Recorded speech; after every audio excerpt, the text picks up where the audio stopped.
Okay, welcome everyone. It's a pleasure to have you here, and thank you for taking the time to join us tonight for our Pass the Baton, resident to resident advice for excelling during internship.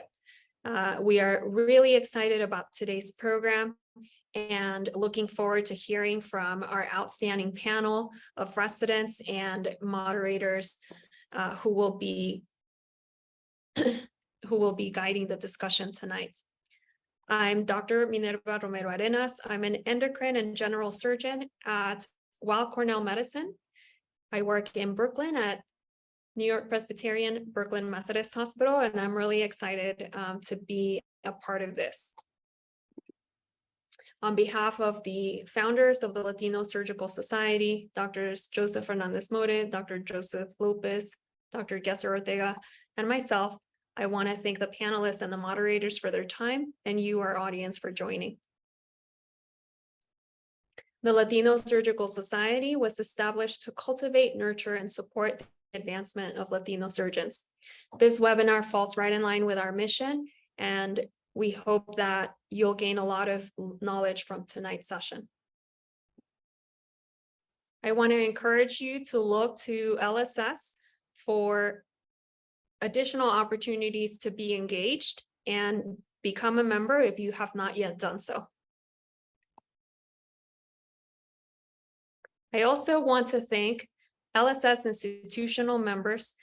The Department of Surgery at these institutions have made a commitment not just to LSS, but to their own faculty and residents in supporting them in their professional development. These institutions include our platinum members, the University of Washington at Seattle, Emory University School of Medicine, the Medical College of Wisconsin, the UT Southwestern Department of Surgery, and also the Department of Surgery at Duke University. Our gold institutional members, the Yale School of Medicine, Memorial Healthcare System. Our silver institutional members, University of California, San Francisco, and the University of Texas at Austin. Our bronze institutional members include Massachusetts General Hospital, Morehouse School of Medicine, the University of Florida at Jacksonville, the University of Alabama at Birmingham, and Indiana University School of Medicine, as well as Wright State University. Additional LSS institutional members include Oregon Health and Sciences University, Harbor UCLA Medical Center, Penn State, Houston Methodist Hospital, Penn State Health at Hershey, the University of Louisville, the University of California, San Francisco, East Bay, and Dartmouth Hitchcock Medical Center. So thank you so much for your ongoing support of the LSS and its members. With that, I'll say juntos adelante. Let's move forward together. We hope to engage you in one of our upcoming networking events or at our symposium that will be coming up in 2024. And with that, I'm going to go ahead and transition. I'm going to introduce our moderators, and I'm going to turn it over to them to continue to introduce the rest of the panelists. On this session tonight, we're honored to have Dr. Maria Ángeles Capellan. She was born in Santiago, the Dominican Republic. She's the youngest of 3 sisters and proud daughter of 2 Dominican doctors. She attended medical school at Pontificia Universidad Católica Madre y Maestra in her hometown of Santiago. Very early on, she decided to do her surgical training in the USA, and she has just completed a preliminary year in general surgery and is now a PGY1 at UT Southwestern. In her spare time, she enjoys reading, spending time with friends and family while planning her next travel adventures. Bienvenida, doctora. Muchas gracias, un placer estar aquí y poder ser parte de este panel. Muy bien. Our next moderator is Dr. Cindy Cruz Alvarez. And Dr. Cruz Alvarez is currently a preliminary PGY1 resident at Loyola University Medical Center. She is raised in the New York, New Jersey area, and we are very happy to have her on today. She is currently on our session. Doctora, she is one of two siblings, and she is also very excited to be a part of our session today. Welcome, Dr. Alvarez. Thank you. Welcome, everyone. Very excited to be here and to be one of your moderators. Wonderful. It over to you to introduce the rest of the panel. Great. I also wanted to introduce our other moderator, Dr. Ofelia Negrete Vasquez. She is also, if you want to introduce yourself as well. Hey guys, my name is Ofelia Negrete Vasquez. I'm currently at UT Southwestern. I actually came to UT Southwestern for medical school, and now I decided to stay for residency too. Let's see, I went to UT Austin for college, so I've always been in Texas, but things that I like to do on my free time, mostly sleep and then eat, and then I wake up and I sleep again. But it's been months of residency, and I have a lot of questions for these panelists. So I'm just happy that everybody's here to answer some of these questions that I'm sure probably other people have as well. So we can kick it off with, Dr. Maria Angeles Capellan. She is one of our UT Southwestern people as well, a dear friend of mine. And she's going to be one of your panelists today. The next person we have is going to be Dr. Rogelio Molina. So Dr. Rogelio Molina is a second generation Mexican-American who was raised in California's Central Valley. He went through the community college system and attended Bakersfield College before graduating from UC Santa Barbara in 2014. Rogelio attended California North State University, where he discovered the world of surgery during his third year. He fell in love with the county hospital systems, and is now completing his general surgery training at Harbor, UCLA. He has high hopes of returning to the Central Valley after training to deliver high-quality surgical care and help decrease the physician shortage. Welcome, Dr. Rogelio Molina. Hey guys, thanks for having me. And I would like to introduce the next two panelists. We have Dr. Kabir Torres. He's a current PGY2 at general surgery resident at UMass Chan. He's Cuban and Guyanese and is very proud of his roots. He completed medical school at the University of Missouri, Kansas City School of Medicine with a 6-year degree BM/MD. Sorry, 1 second. Sorry, I was on call today. Medical school with the BM/MD program. Every day he looks forward to touching patients' lives and is thankful for the privilege to be able to call this his job. In his free time, he likes to explore, finding new intriguing foods by trying and connecting with the different cultures. He also loves spending time with his family and making lasting friendships. So welcome, Dr. Torres. Thank you very much for having me. Pleasure to be here. Right.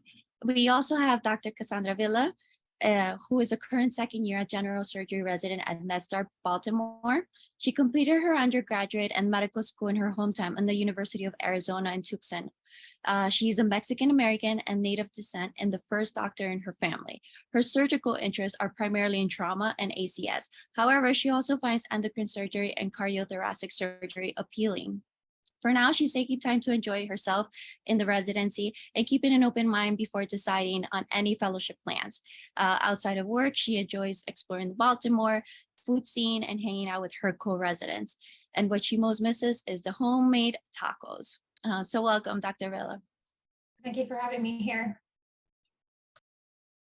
All right, so now that we've had a chance to introduce everybody, I just want to get started right away with our main question. So these panelists have successfully completed a year of residency, so 12 full months of training. So our first question is going to be directed towards Dr. Capellan and Dr. Molina. What were your expectations coming into your first residency year? I can go first. Hey, so my expectations coming into my first year of residency, I really did not know what to expect. Coming from like another completely different healthcare system, everything different, I was expecting of course, a very hard residency, very hard time adjusting to the workflow, to the system and all of that. But I soon found and I soon realized that that was not the case. My experience has been very positive, and my expectations were like completely changed, just because of the good experience and the good team and the good vibes, basically, that I found here. Yeah, similarly, I think that you can't, no matter what you expect, intern year will just destroy those expectations because you have no idea. I mean, you don't, those like como flocking videos of how to order Tylenol is so true. You just don't know what's going on, and you think you're a hard worker and that plays off, but it will test your limits for sure. And you just have to be okay with that. There's a lot to learn, and they're long programs, so you just gotta, it's a marathon, not a sprint. Thank you. The next two questions are going to be geared towards Dr. Torres and Dr. Villa. So similar to like the last question, tell us about the steepest part of your learning curve as an intern, and also like how did you overcome it? So a lot of things that I mean, Cindy and I will be looking forward to, and just kind of looking for advice when those things happen.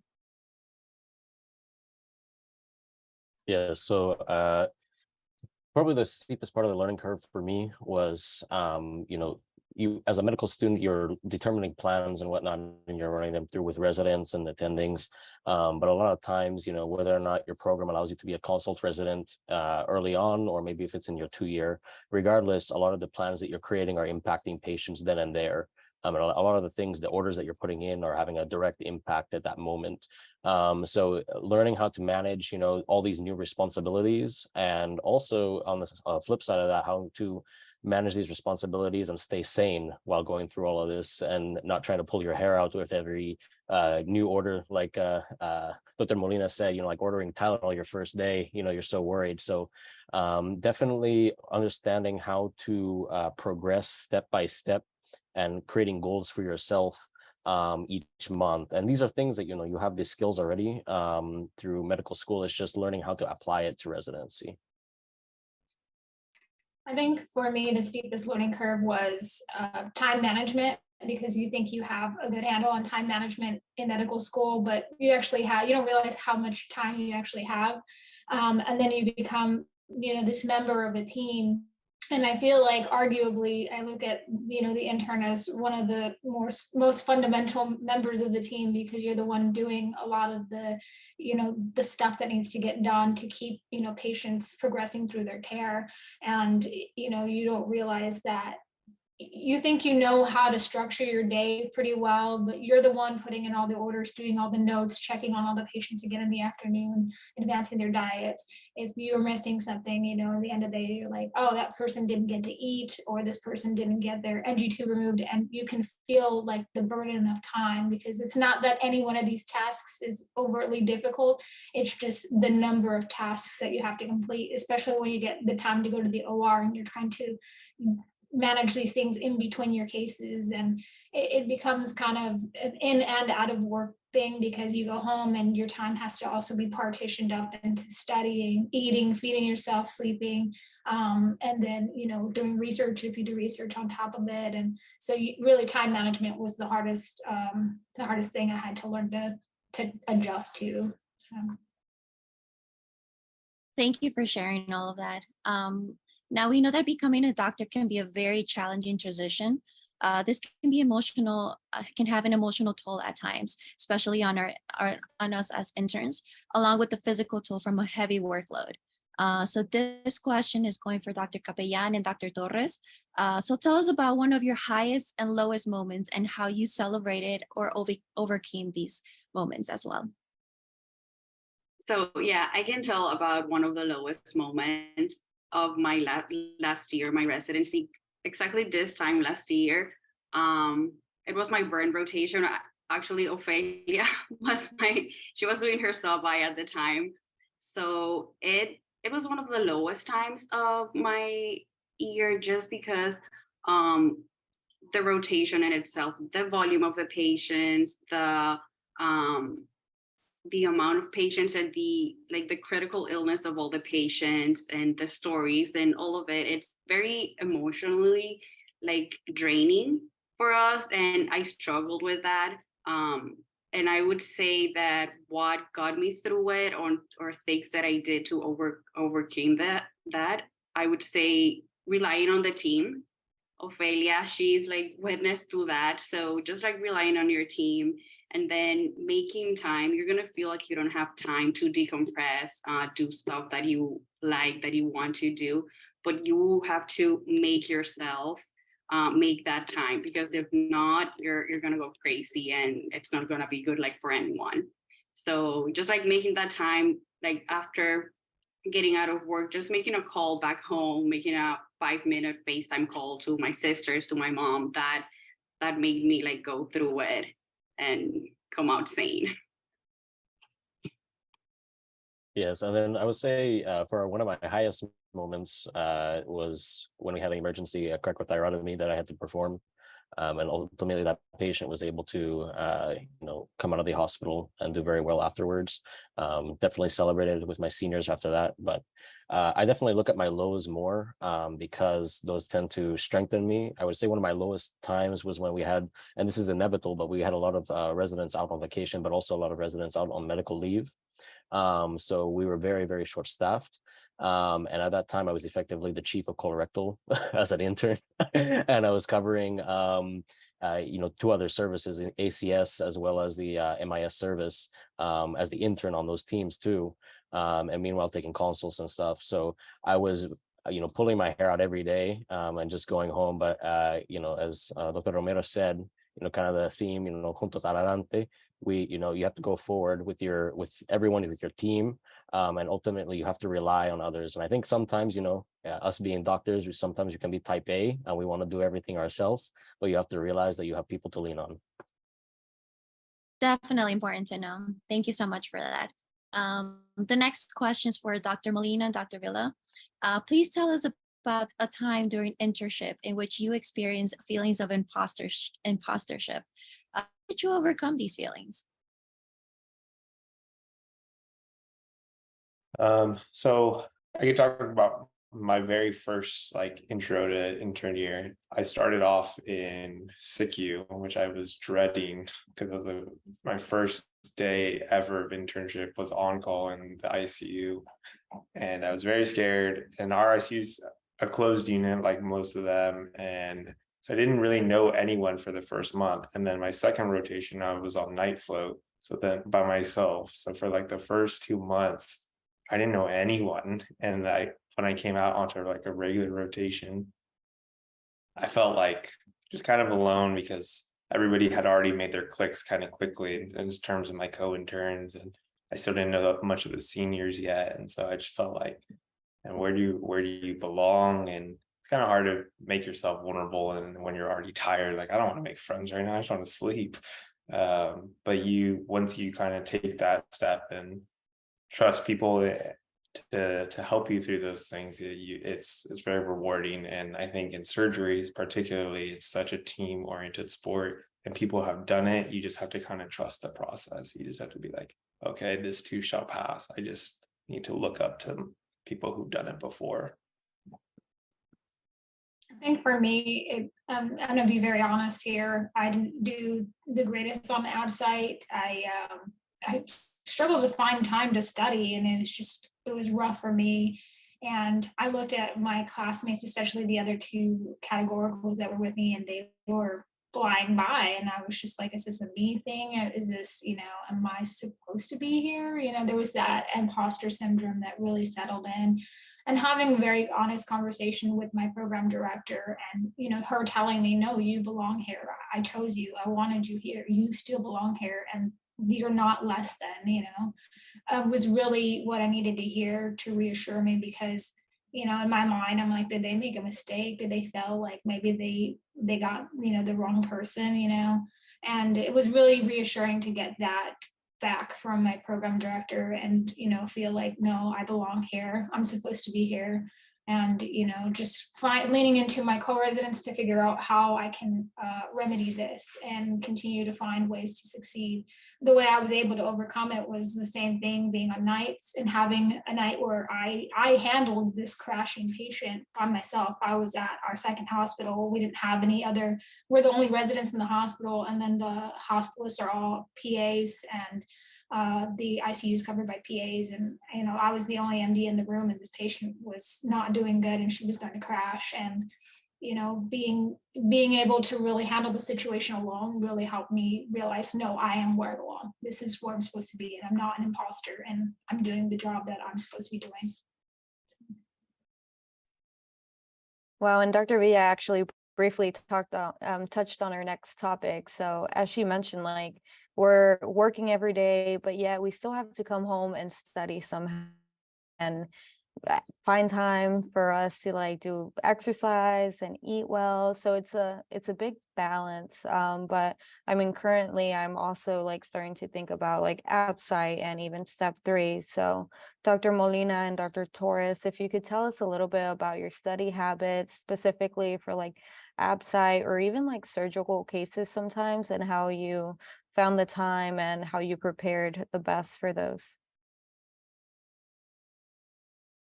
Yeah, I don't know if I'm the best person to talk about absci. Like Dr. Rio was saying, I cannot compare to my co-interns, or not co-interns, my co-residents now. I don't know how they do it. I like had this game plan. I talked to somebody before residency started. They're like, read an hour a day, and like Rogelio loves saying 15 minutes a day. I'm like, okay, these are very doable things. And then I get home and it just doesn't happen. So I think you have to, something that I struggle with, but I think that you have to do is you have to ask for help. So I actually did pretty poorly on my first app site,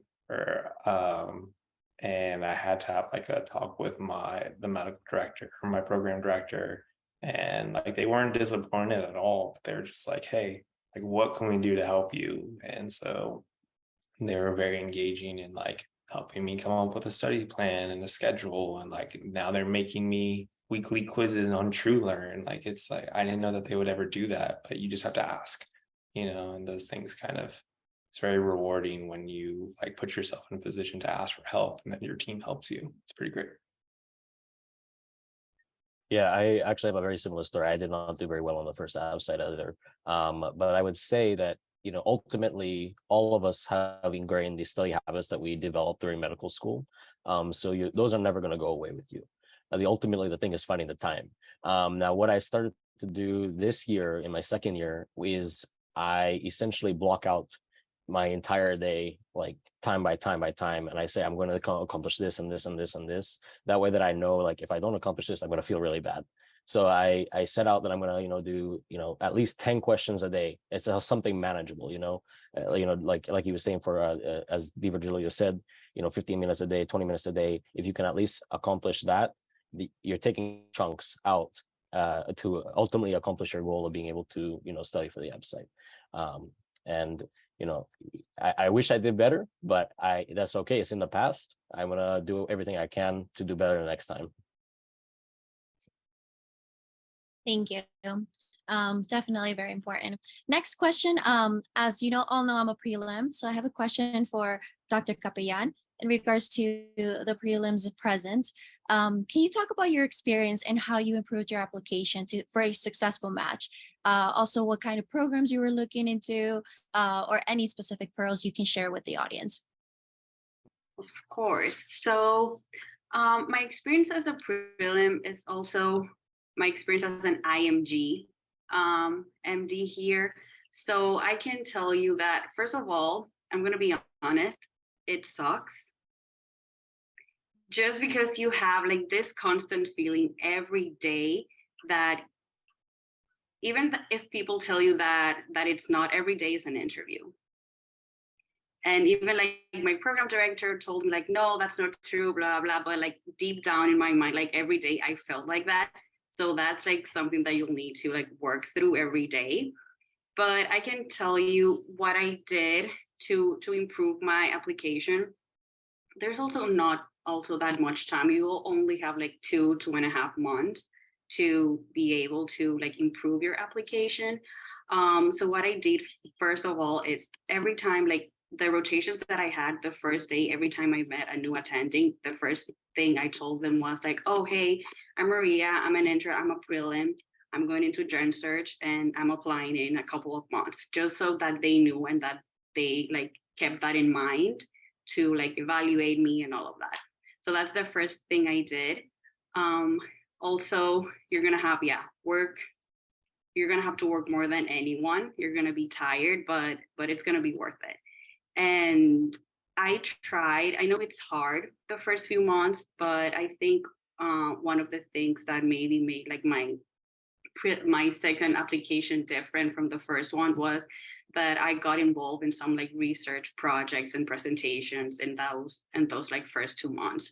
So I would say that was like the different thing from my application. And of course, those letters of recommendations from the attendants that were working with me very closely.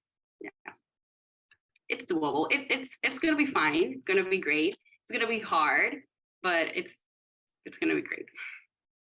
Thank you. All right, so this question is actually for everyone. What is the most important lesson learned from first year? And is there anything you would do differently? So just like reflecting back now that you're a second year, like what is something you would do differently and what did you learn and would like us to know? So definitely something that I learned in this last year, and I feel like this is a buzzword, I've been hearing it so much, but it's so true, is you need to give yourself grace. There's so many times that you will find that you have messed up, but it is okay. Especially as an intern, it is your seniors' jobs. They know that they need to be looking out for you. And you essentially have a safety net there. But even if you don't feel that way, you just know that you can reach out. And ultimately, if you don't communicate, nothing can never be done. So you need to communicate. And something that I would do differently is probably, stick back to my roots and reach out to my family more. Sometimes I got too much in a hole, and I would, go a week without contacting anybody, and they would think I was dead. So definitely reach out to your family and stick to your roots. Stick to your support system. That's what I would say. Yeah, I think I agree with that. I feel like it's easy to start to feel isolated in your first year of residency, especially intern year, because everything's coming at you so fast. You're learning everything so fast, and it just flies by so fast. So, I think one of the important things is to take care of yourself. Now into second year, I'm finally getting caught up with my doctor's appointments and things like that. Things that are really easy to forget to do to take care of yourself, even just routine things, dentist appointments, stuff like that. On the wayside, you kind of feel like it's just a survival instincts during first year, but it's not. Part of this is, this is your learning. This is a chance for you. There's time. I think I kind of balanced my being tired more so than my learning. And I think there'd been times when I kind of wish I had remembered to shift back. I would just say, I want to go home and sleep. And it's like, I could have done more, I think, in terms of advancing my learning and being more involved. And I think part of me went into more of a depressed type of state where I just wanted to go home. And I think remembering that feeling of getting here was the important part. Remembering who you were when you were in fourth year of medical school and you matched and you were so excited to get into residency. And I think that's a good thing to kind of recall when you're in those like darker periods of first year. Yeah, I would say just like similar to that. And one thing I learned is that everyone that's with you, like all of the residents, everyone's feeling the same thing that you're feeling. At least one person has felt exactly like you, and you just need to reach out and ask like your co-residents or your seniors, and 100% someone will relate to what you're feeling and help you through it.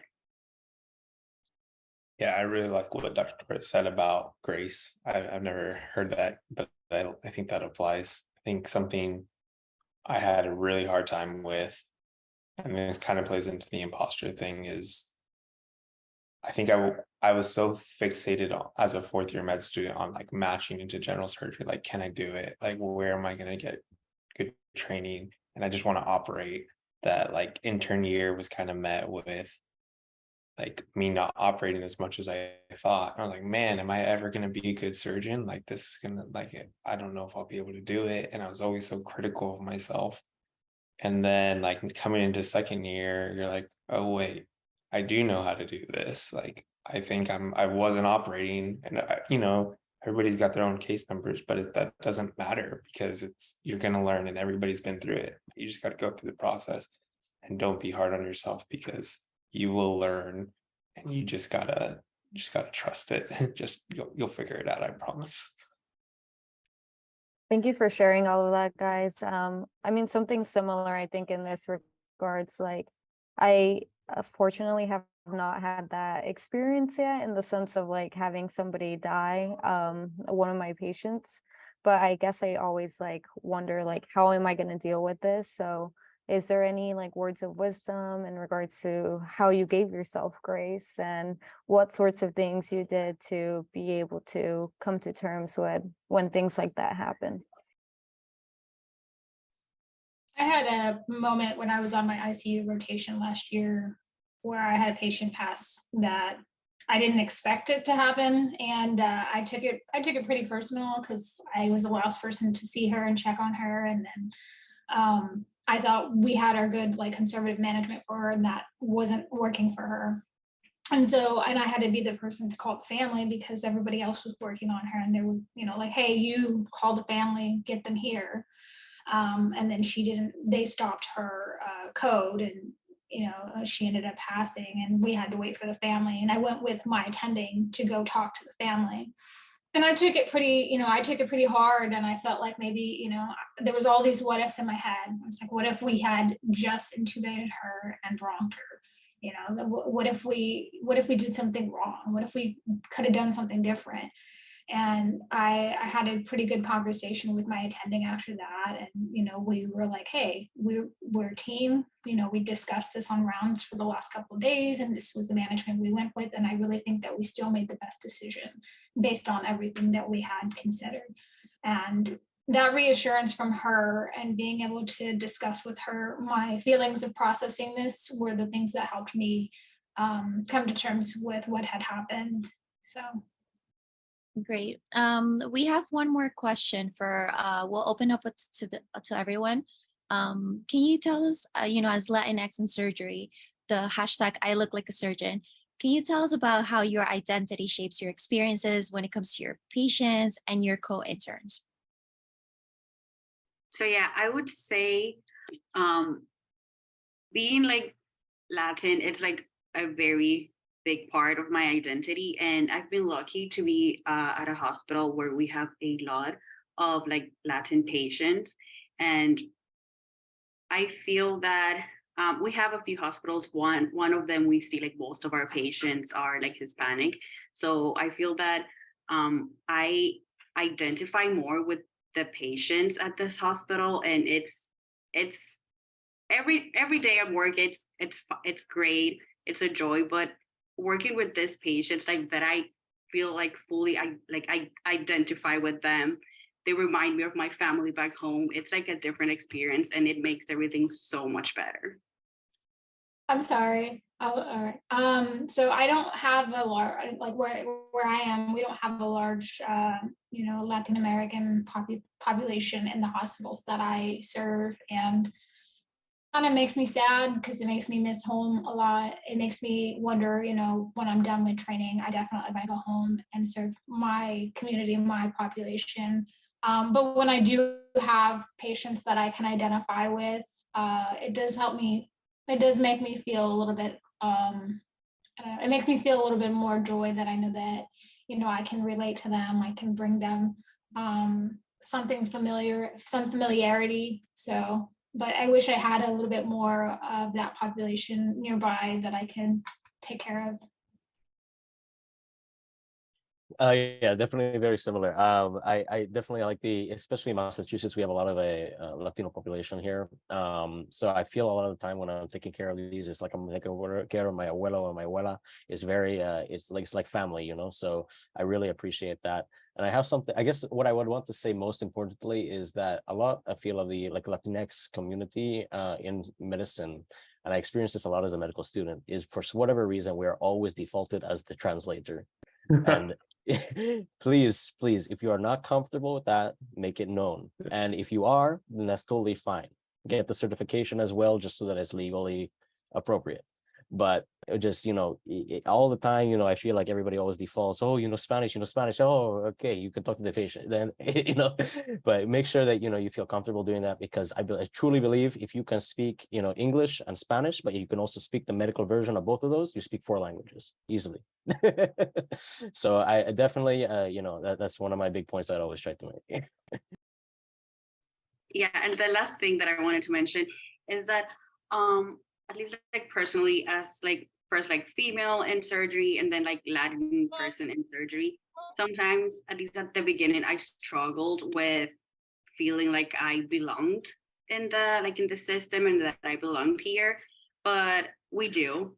Like we're here for a reason, and we're worked so hard to get here, and we deserve to be here. Just as an observer, everybody's face just lighting up when I asked that question. So it definitely can make a huge difference. And I always feel like it makes me happier, or like brings purpose to what I'm doing and everything. So thank you all for sharing that. And then similar, I mean, Maria kind of beat me to it, but I mean, I can't tell you the amount of times that I think I expected coworkers sometimes to always kind of like wonder like, oh, is she like the surgeon or the physician in the team? But I didn't expect like the patients to like constantly always say, oh, you're very young, or oh, you're like a female in surgery, or even you're Hispanic in surgery. So what are like actionable phrases that maybe you use like on a daily or weekly basis to just kind of like communicate like very respectfully to your patients and say, but still with some authority, like, I am your doctor. I think to make it clear, like you said, I'm your doctor, because there will be a lot of, I don't know, the doctor didn't come in yet, and you're like, hi, that's me. And the same way, I've gotten the, oh, you're so young. And I was like, I'm 37. So, I'm actually the same age as some of my attendings. I was like, okay, sure. And I was like, there's a lot of assumptions that'll be made based on your appearance, based on, how your mannerisms and when you talk. There's just assumptions that will all be made, but ultimately what it comes down to is, will the patient get the care that they need? Will they understand what you need to tell them? And will they understand that, ultimately when I walk out of the door, I want to make sure that they know that they spoke with one of their doctors on their team, because it's really easy for the miscommunication to become something that unfolds into a bigger issue if they're not sure.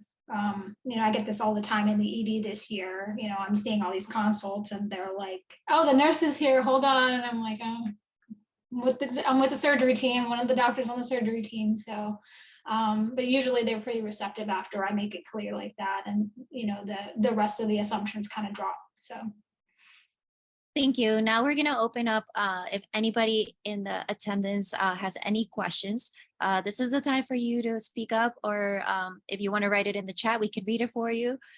This is the time for the panelists, while we are getting questions in. If you have anything else that you wish you would have known or want to share with us, this is the time for you to do that. So we'll open that up for you. And we actually have a specific question for Dr. Molina here. But in the chat, just kind of asking, could you elaborate on ways that you crafted your residency application that made you competitive for the UCLA residency program? And did you engage in research / published papers? Did you take any gap years, extracurricular activities, and any tips for those of us applying to the program? Yeah. So I think let me just spell this out. There's 2 UCLAs, so you may be confusing me with the more academic one. I am at the county hospital, which is affiliated with UCLA, and that research stuff is not in my forte.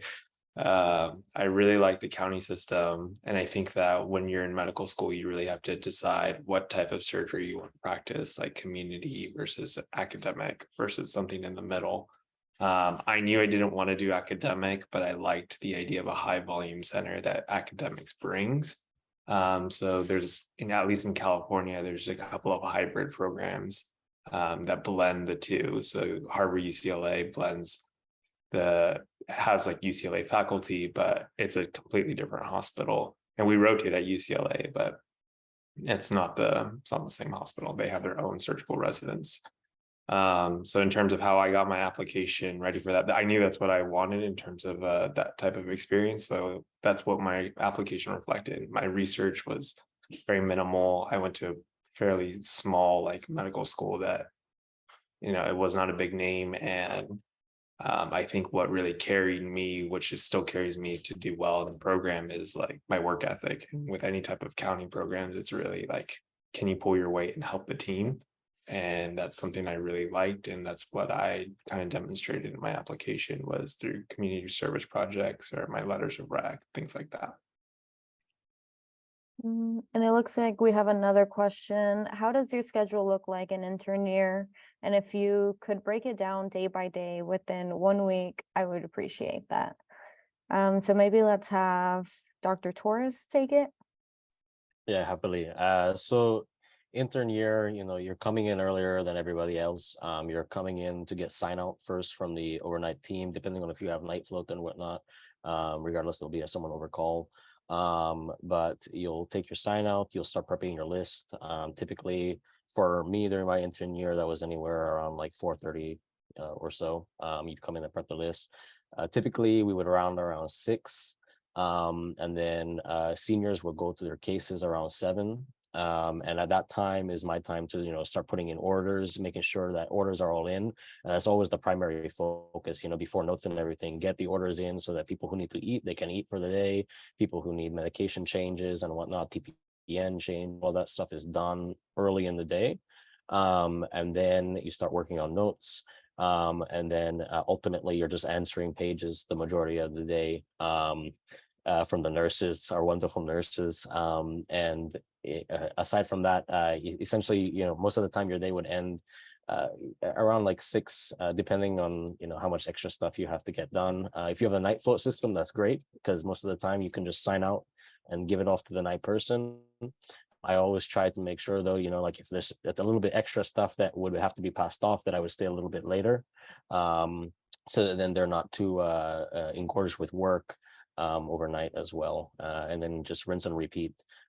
Sometimes, if you're lucky and you don't have a lot of pages going on the floor, you can maybe go in and double scrub with your seniors, but for me that didn't happen too often. So I think it kind of depends on your experience. Thank you, Dr. Torres. The next question, if anybody can answer it, were there times when your Hispanic patients or colleagues didn't think you were a doctor or even a Hispanic? I ask because I'm a medical student and this happened to me a lot. Sometimes patients didn't know I was Hispanic until I spoke Spanish to them.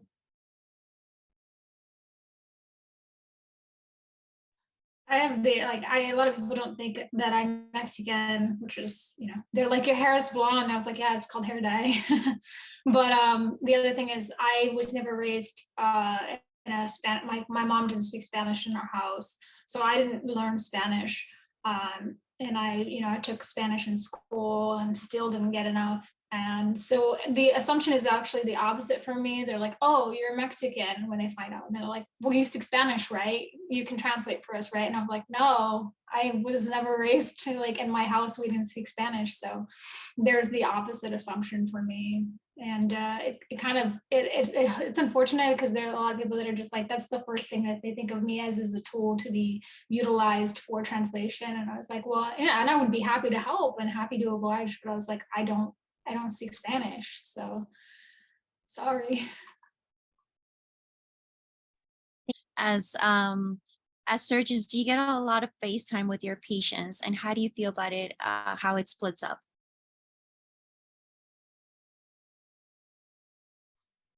I feel like during intern year, you have the most face time with your patients. You're the person that will see them the most. You'll see them in the morning, you'll come back and see them sometimes around lunch and see if they're tolerating their lunch. You'll do PM rounds with them, and you're the one who's generally explaining things to them. So I think intern year is the year where you get the most face time with your patients.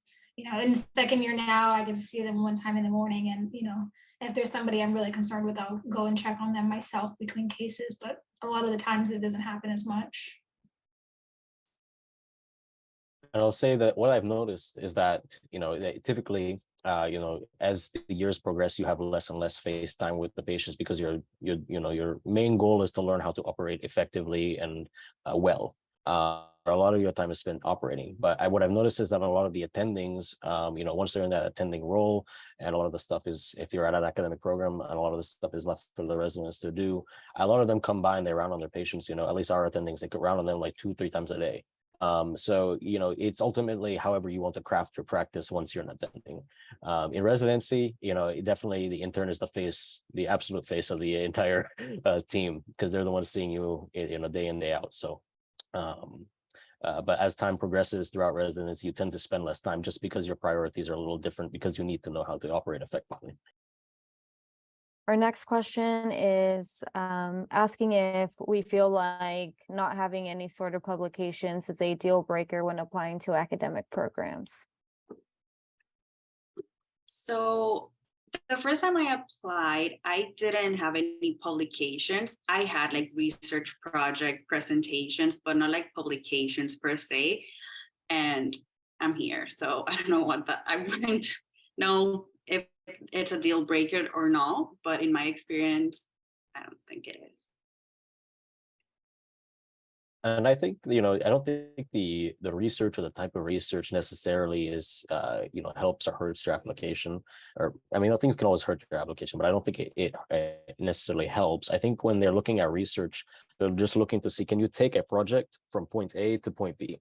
And that's all they want to see. Can you be throughout the whole entirety of this project and come up with a final product? That's all they're looking for, really. I've had friends who matched into plastic surgery and they only did cardiology research, nothing pertaining to plastics. So, I think ultimately they're just looking, can you take something from one point to the end point?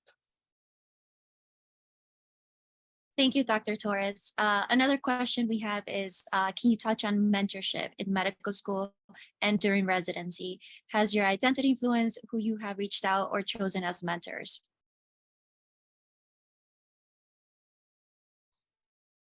I've definitely had a good, strong group of mentors that I can relate to, both as like female surgeons and as Latino surgeons, people that I can lean into, ask questions, and feel like very comfortable being vulnerable with. Get advice from. I get advice from my mentors on a whole host of different levels, not just academics and professional levels, but personal life.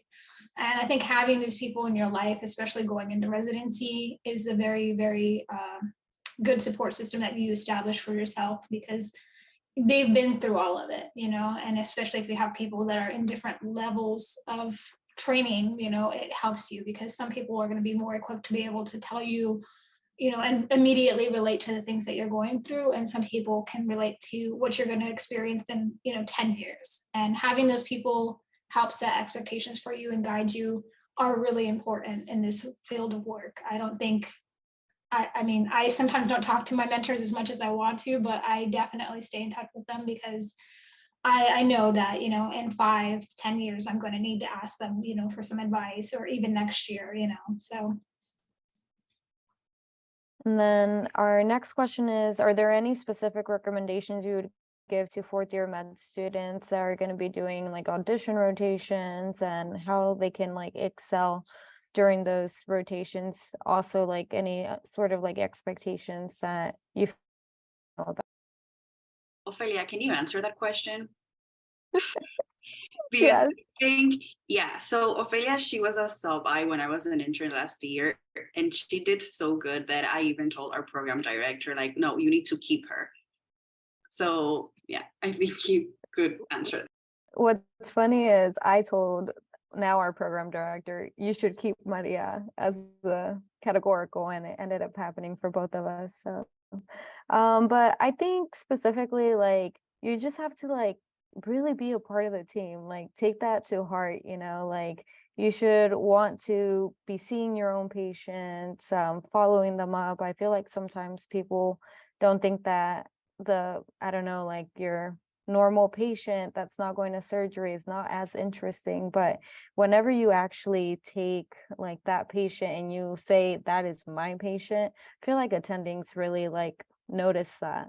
And you also get a better experience. Like I always tread around in the morning and then so like in the afternoon and just like constantly checking up on people. But for me at least, the thing was always like, okay, I'm trying to help my team, and as long as like our team is doing well and we're getting through it, whether that's like cracking jokes a little bit every once in a while or going for coffee or walks, whatever it may be, like I think that's what makes like the experience like the best. So find a way for you to like be helpful to the team, and then just like constantly be working. There's always something for you to do. So find those little tasks that you can do. Let's see. Our next question is going to be, how many of us completed away rotations during our fourth year? And so that one's pretty similar. So I would say I didn't complete any away rotations. I'm not sure if anyone else. I did, and I went to New York Presbyterian Hospital. I think in my year, we were only allowed to go, I think a lot of us in the same year, only allowed to go to one that year, but now I think they opened it back up and you can do as many aways as you can feasibly do, or, you know, with time and money. But I think I had a sub-I actually recently who accepted and then said she was going to not go to an away. So if you accept an away, I was like, you should go. Don't play around with that, because if you do end up applying to them, they will remember that. As soon as you hit an accept on that, you should follow through with it. If not, then don't accept it. But it really does send a strong message. If you're going to go there, you're going to travel there, and you're going to show your face there, you have to really, really show that you want to be there. And we'll do our last question because I see Munir pop up. But our last question is just going to be, how did we manage the golem effect? So low expectations from bosses if we're from poor represented minority. I personally can say I don't think I have experienced that. I think at least in the field of surgery, surgeons have high expectations of everyone. So I would say that at least in my experience, I had the same expectations as my coworkers, and I would say that perhaps I was lucky in that regard. But I pursued it the same way that I would with anything, just with hard work and determination. I think in my program, especially, we have a variety of people from a lot of different backgrounds. And I think that plays into the fact that I don't think anybody holds that type of mentality. And we have people from a lot of, minorities and different backgrounds that really creates kind of a nice level playing field, that nobody is singled out in terms of feeling like I'm from the minority and everybody else is here in the majority. So it's kind of nice in my program that we have that. Thank you. And one last fun question before we go, because we want to be respectful of everyone's time. Does anybody want to share their favorite OR music? Taylor Swift. Beastie Boys. For me, like rock, like Greta Van Fleet. I've been on this kick. I've been playing Fuerza Regida and people are just loving it. Sorry, I wanted on the last one too. I wanted to add, I can't remember the exact question, but the golem effect. I'd never heard of that. That was pretty interesting. But I think that's something that's really important, at least in surgical residency and as an intern, is first impressions. And this is really good too as a sub-I. Like surgeons, especially me, who have very short attention spans, and so like first impressions are really important. And I think actually from LSS, Dr. Lopez had this talk with me when I started intern year about how you want to be known as an intern. Like, what are like the 3 things you want to be known when they say, oh, this is the intern who does what. And so you really only have a couple weeks to establish that when you start intern year. And so the expectations is really the same for everyone, but it's like kind of up to you to see what you're going to do with that. And then after that, whether it's good or bad, it's going to stick. So you kind of just got really good and getting first, starting the year off right, and then you're going to be okay. All right, we have unfortunately run out of time, and just to respect everyone's time, I'm going to officially close this webinar. Such an amazing webinar with great panelists. Thank you so much for sharing your experience and your wisdom with us. Certainly when I was an intern, I learned a lot from this webinar. I want to also thank the moderators for an amazing session. I want to thank Haldo Trevino, who's our rockstar LSS intern, who's also a medical student at UT Southwestern, for helping us coordinate this, and to the Latino Surgical Society for providing us with a platform to connect and learn from each other. To all the attendees, thank you for being here today. Please follow the LSS social media accounts, engage with us, and also remember to become a member of the Latino Surgical Society. I just want to let everyone, the panelists, feel free to go. If you want to stay here a little longer and answer a few other questions from the attendees, you're also more than welcome to. This sentiment of gratefulness, thank you very much to everyone for being here tonight.